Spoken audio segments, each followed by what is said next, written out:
sadaka na upendo wa kichungaji. Mchungaji mwema hutoa uhai wake kwa ajili ya office and ordinary power in accordance with Canon 515 by law.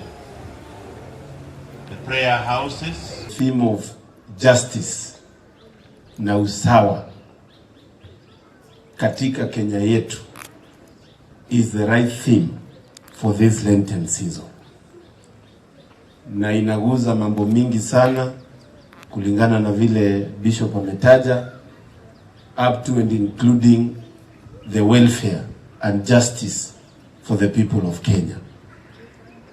Na mimi nataka kuwaombea nyote muweze kuendelea as you go on with the Lenten season, tuweze kuombea nchi yetu ya Kenya.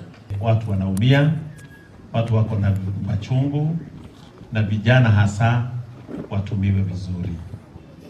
Wale ambao labda si wewe, lakini kuna wengine ambao wanasababisha rabsha mbalimbali, tafadhali kuwa mjumbe wetu wa amani kutoka Embu.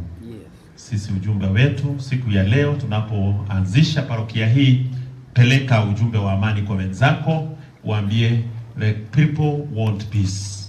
Hatugelitaka vurugu katika nchi yetu. Tunaona vile msisimko mkubwa umeanza kuwepo katika maeneo mbalimbali katika nchi yetu. Tuangalie tuone ya kwamba sisi kama Wakristo hatuhusiki katika mitawanyiko na katika harakati hizo za kuchomana, za kuuana, kupigana. Tuone ya kwamba we are building a country where peace, where future is secured and it is there for all, through the reflection of the theme of upholding equity and human dignity, knowing every one of us is created in the image and the likeness of God, and therefore we have to respect one another.